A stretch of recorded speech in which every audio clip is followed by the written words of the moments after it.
Auzubillahiminash-shaytanir-rajim. Bismillahir-rahmanir-rahim. Dear student, this is a fourth lecture in first year chemistry course, chapter number 1, stoichiometry. तो start करेंगे आज का topic calculation involving gases.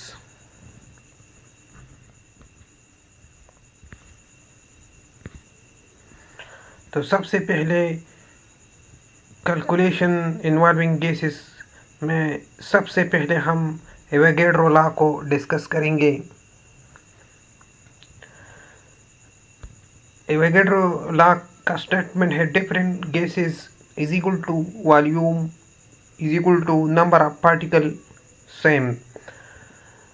अगर हमारे पास different gases हो और इसका वॉल्यूम भी सेम हो, सेम टेम्परेचर एंड प्रेशर पे, तो उस डिफरेंट गैसेस की नंबर ऑफ पार्टिकल भी सेम होगी।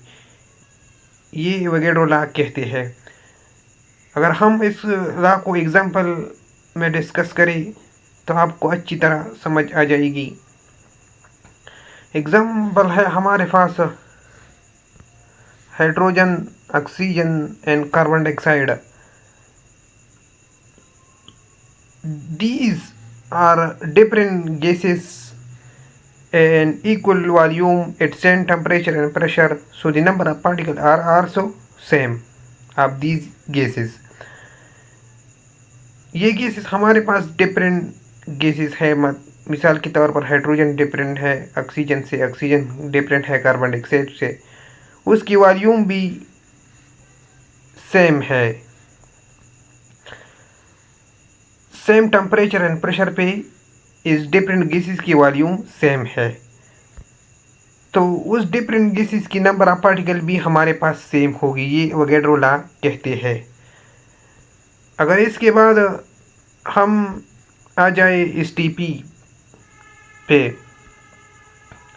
तो इस टीपी हमारे पास एब्रीविएशन है स्टैंडर्ड टेम्परेचर एंड प्रेशर। इसको हम एनटीपी भी कहते हैं, नॉर्मल टेम्परेचर एंड प्रेशर।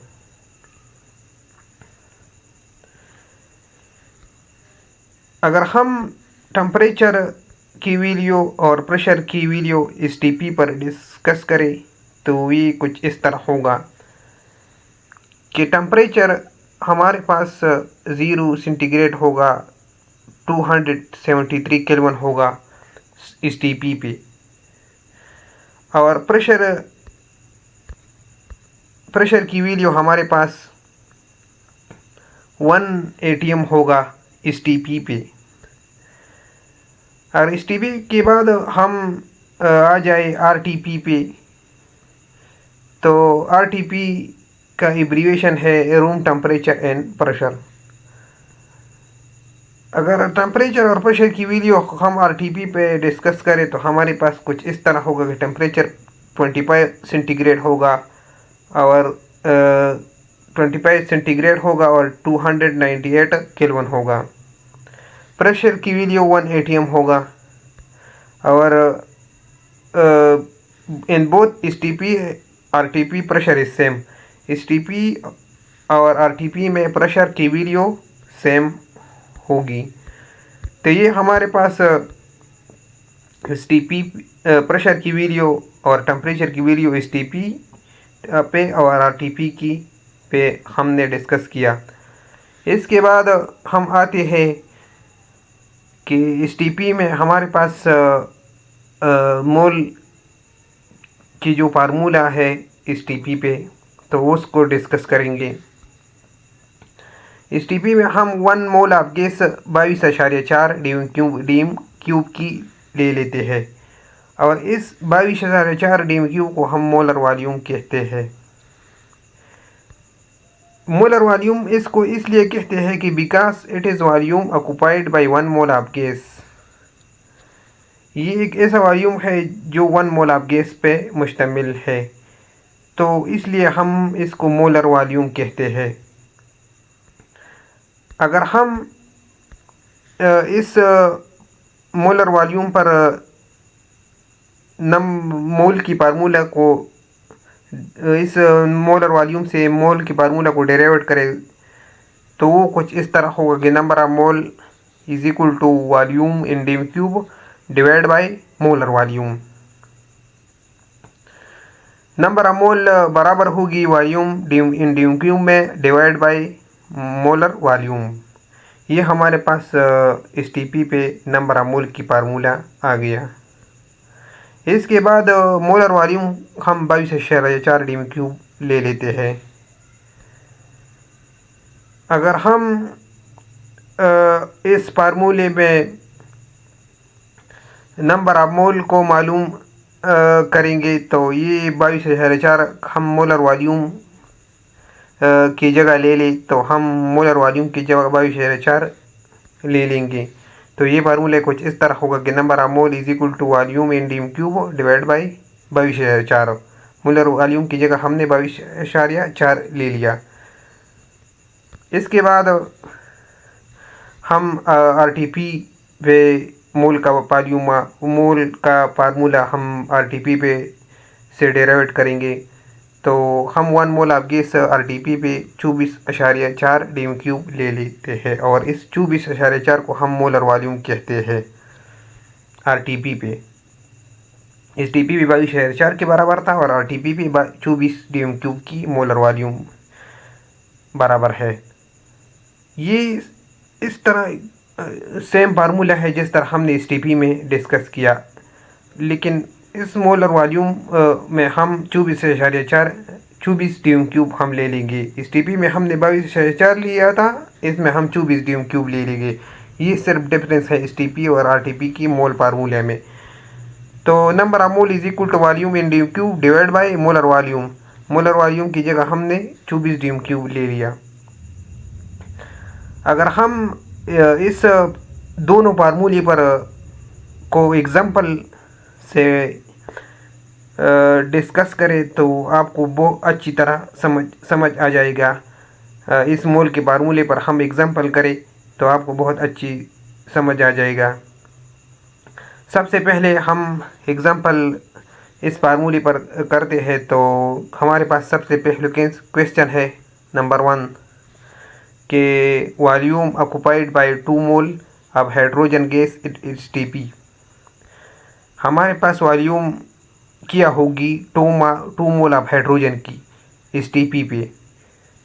तो हमारे पास मोल गिवन है 2 मोल और रिक्वायर्ड हमसे वॉल्यूम मांगती है। तो हम इसको सॉल्व करेंगे।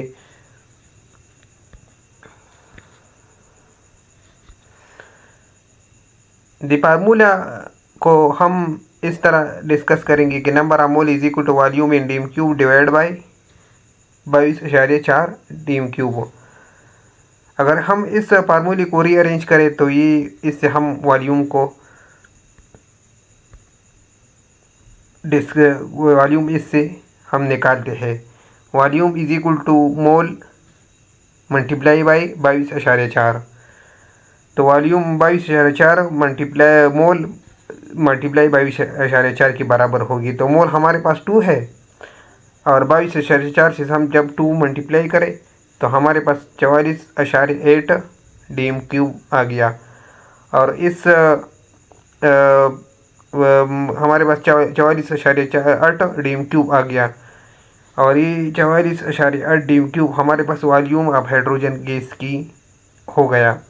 तो रिजल्ट में हम volume occupied by hydrogen gas at S T P is equal to 44.4 D cube ले लेंगे।